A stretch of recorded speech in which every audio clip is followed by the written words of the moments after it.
If you have credit card debt, a mortgage, or a line of credit, and you think the balance is the enemy, listen closely. The balance is only part of the problem. The biggest issue may be the way interest rates interact with time. Because listen to this closely. The bank do not only make money from what you borrow, they also make money for how long you carry. And if you do not understand how interest rate, your cash flow, and payment timing work together, you may be paying more than you realize. Now, before we talk about payoff strategy, we need to understand where the real costs actually come from.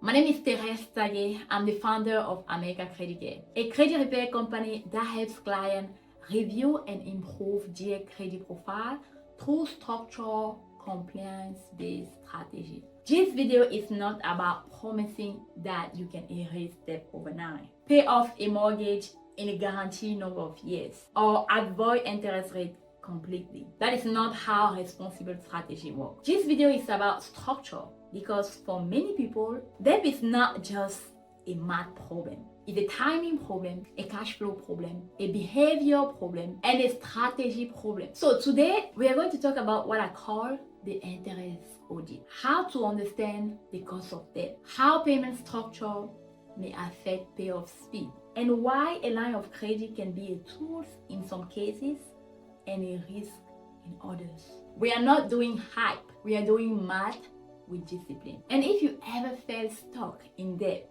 even while making payment, comment stuff down below. I read the comment and I really want to know how many people can relate to this. Part 1, the compound interest trap. Most people look at debt emotionally. They see a 10,000 car balance or a 300,000 mortgage and they feel the weight of the number. But lenders do not only look at the number, the rate, the minimum payment, and the time it will take you to repay. That is where the real cost lives. A high interest credit card balance that sits for months or years can become way more expensive than the original purchase. And the mortgage, because of the way amortization works, may carry more interest in the early year than many homeowners realize. That does not mean debt is always bad. Debt can be a tool, but when it's structured properly. But debt becomes dangerous when the borrower does not understand the cost of time. This is why I tell clients, do not just ask how much do I owe. Ask instead, how much does this debt is costing me every month actually? That question changes the conversation. Because once you understand the cost, you can start reviewing the strategy. Part 2, minimum payment can keep you stuck.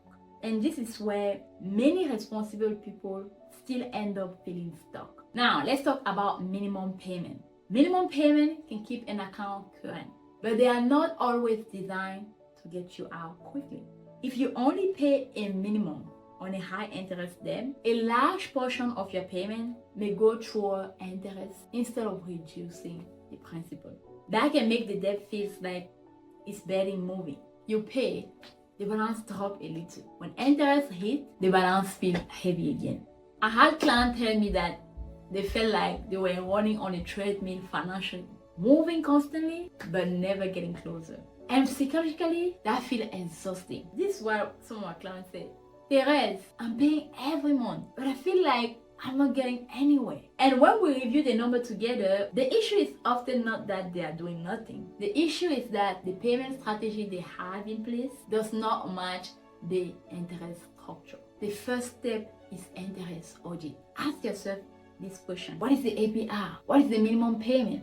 How much goes through principal? What will happen if you change the sequence?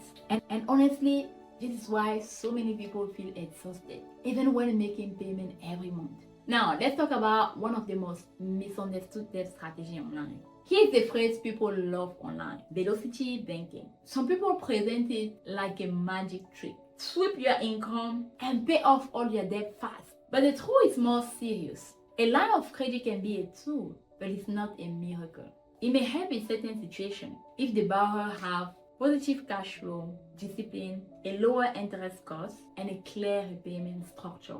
But if someone has unstable income, poor spending control, or no emergency plan, using a line of credit can create more risk. So the responsible way to think about velocity banking is this. You are using structure to make your cash flow more efficient. That means you need to know your monthly surplus, your spending pattern, the interest rate on the line. What happens if income drops? Whether the line of credit is secure or unsecure. The tool is only as strong as the plan behind it. It's not a velocity, it's just more depth. Part 4, the zero balance transfer trap. Now, let's talk about the zero balance transfer. They can be useful, but they can also be dangerous if you do not respect the deadline. A promotional rate may give you temporary breathing room. It may help reduce interest while you pay down principal. But if you do not have a payoff plan before the promotional period ends, the long-term rate may create pressure again. They move the balance, they feel relief, but they do not change the behavior. Then the promotional period ends and the debt is still sitting there. That is not strategy, that is delay. And that is where most people start feeling hopeless. Even though the real issue is structure, not effort. A real balance transfer strategy needs a deadline, a monthly payment target, a backup plan, and discipline. Before you move the debt, ask yourself this question.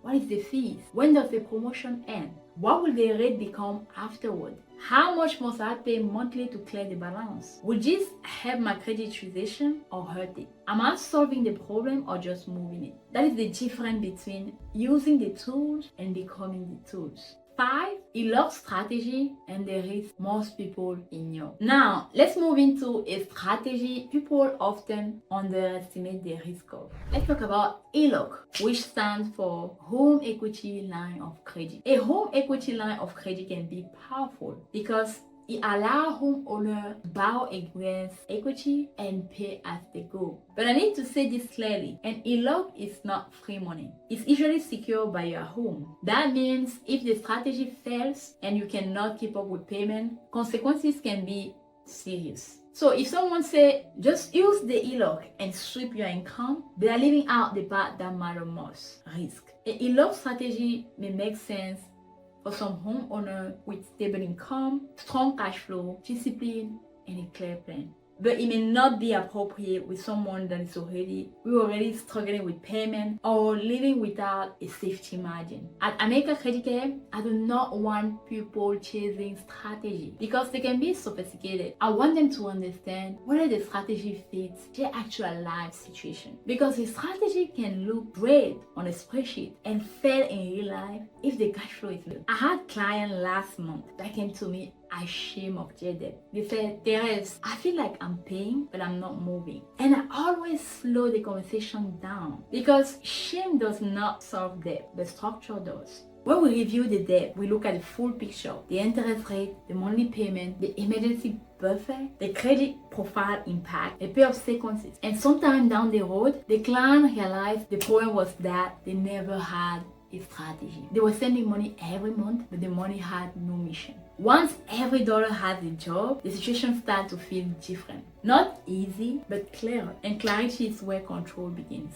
The next principle is one of the most important in the entire video. Here's the most important rule. Do not become debt-free in a way that makes you cash poor and fragile. Paying down debt is important, but liquidity matters too. If you send every dollar to debt and keep no cushion, one emergency can push you right back into borrowing. That is why an interest audit should include an emergency buffer.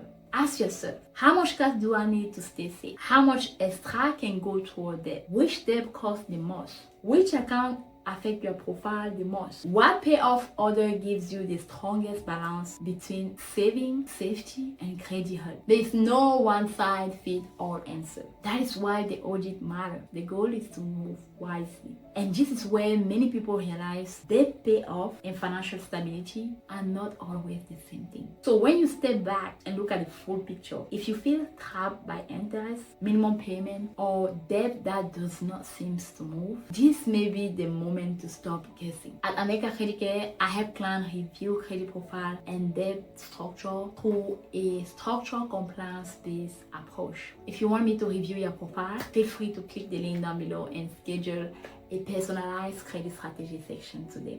If this video helps you see debts differently, hit the like button and comment audit down below so I know you want more content like this. My name is Therese Tsague, founder of America Credit Care, and remember, interest is not just a number, it's a clock. And once you understand the clock, you can start building a better strategy. Thank you for watching.